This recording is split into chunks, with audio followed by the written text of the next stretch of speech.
نحمدہ و نصلی علی رسولہ الکریم اللہم صلی علی سیدنا محمد وعلی آل سیدنا محمد وبارک وسلم۔ اے پیارو دوستو، عزیز و ساتھیو،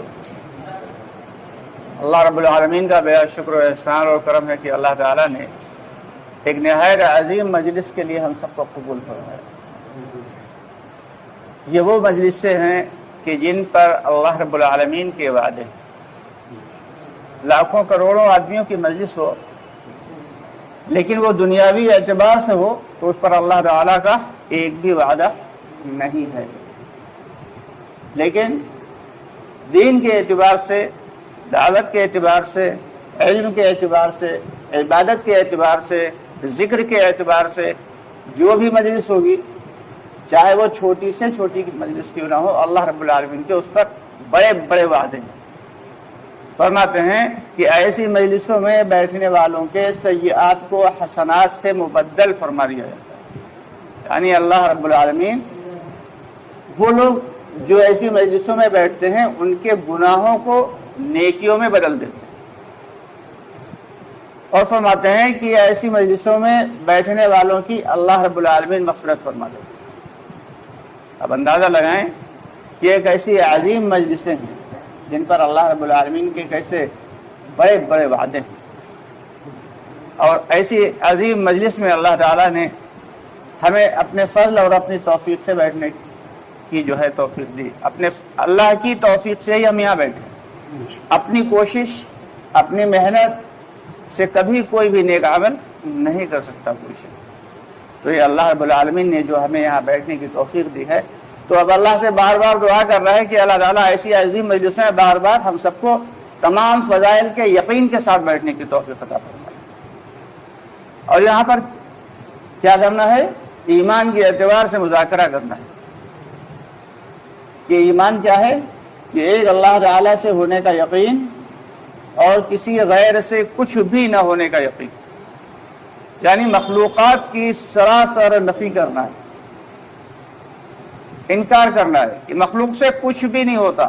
دنیا کی تمام تر مخلوقات، چاہے وہ انسان کے علاوہ جنات ہوں یا دیگر مخلوقات ہوں، یہاں تک کہ فرشتے بھی ہوں، کسی کام کو کرنا چاہیں اور اللہ رب العالمین اس کام کو نہ کرنا چاہے تو یہ ساری کی ساری مخلوقات مل کر بھی اس کام کو نہیں کریں۔ دوستو، آگے بڑھنے سے پہلے ہمارے چینل کو سبسکرائب ضرور کر لیں اور ہماری ویڈیوز کو زیادہ سے زیادہ لوگوں تک شیئر کریں۔ رب العالمین کسی کام کا ارادہ فرما لے، کسی کام کو کرنے کا، تو دنیا کے سارے انسان، جنات، فرشتے اور دیگر مخلوقات ساری کی ساری مل کر اس کام کو روکنے کی کوشش کر لیں تو اس کام کو روک نہیں سکتے۔ ایسا یقین، اس کا یقین ہمارے دلوں کے اندر ہونا چاہیے۔ ان مجلسوں میں بیٹھ کے یہی سیکھنا ہے۔ زبان سے تو ہم سب الحمدللہ کہتے ہیں کہ ہاں بے شک اللہ سے ہوتا، اللہ سے ہی ہوتا، لیکن جس دن یہ زبان والے بول دل میں اتر جائیں گے اس دن جو ہے وہ حقیقی ایمان نصیب ہو۔ آج ہمارے ساتھ حالات کیوں ہیں؟ حالات اس لیے ہیں کہ وہ صحابہ کرام والا ایمان یا ویسا ایمان یا اس سے ملتا جلتا ایمان بھی ہمارے پاس نہیں۔ ایمان تو ہے مگر ٹھیک اسی طریقے سے ہے جیسے کہ مثال دی جاتی ہے کہ ایک چمچ میں پانی ہو کسی شخص کے پاس تو وہ پانی والا کہلایا تو جائے گا، لیکن اس پانی سے کوئی فیض نہیں ملنے والا، نہ تو پیاس بجھے گی، نہ وضو ہو سکے گا، نہ غسل ہو سکے گا۔ تو ٹھیک اسی طریقے سے ہم لوگوں کے پاس ایمان تو ہے، اس سے تو انکار نہیں کیا جا سکتا، لیکن وہ ایمان جس پر اللہ کے وعدے ہیں، وہ ایمان جو اللہ کو مقصود ہے، وہ ایمان جو اللہ کو مطلوب ہے، وہ ایمان ابھی ہمارے اندر نہیں ہے۔ اسی کو بنانے کی محنت، اور وہ ایمان بنتا صرف اور صرف محنت سے۔ ایمان والی محنت سے ہی بنے گا کہ جتنا زیادہ ہم اپنی جان، مال، وقت اللہ کے راستے میں خرچ کریں گے، وہ بھی اخلاص کے ساتھ، اللہ کی رضا کے لیے، اللہ کی خوشنودی کے لیے، جان مال وقت خرچ کر رہا ہے ایک شخص، لیکن اگر اس کے اندر اخلاص نہیں ہے تب بھی ایمان نہیں بنے گا، بلکہ وہ اس کا جان مال وقت اس کے لیے پکڑ کا ذریعہ بن جائے گا۔ اللہ ہم سب کی حفاظت فرمائے۔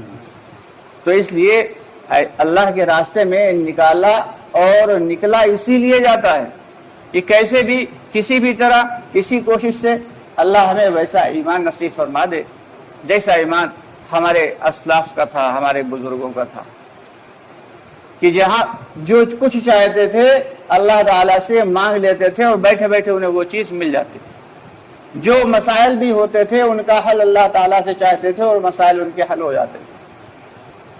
وہ بڑے بڑے مسائل اللہ سے حل کرواتے تھے، ناممکنات کو ممکن کرواتے تھے، مردوں کو زندہ کرواتے تھے۔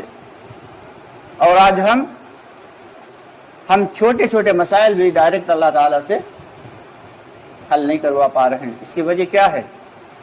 وجہ صرف یہ ہے کہ ہم نے اللہ کے حکموں کو توڑنا شروع کر دیا اور نبی کا طریقہ ہماری زندگیوں سے نکل گیا۔ نبی کا طریقہ جب تک ہماری زندگی میں نہیں آئے گا اور پورے یقین کے ساتھ نہیں آئے گا کہ کامیابی صرف اور صرف اسی میں ہے، اور جب تک ہم اللہ تعالیٰ کے احکامات پہ پورے نہیں اتریں گے تب تک اللہ کی مدد آنے والی دوستوں نہیں۔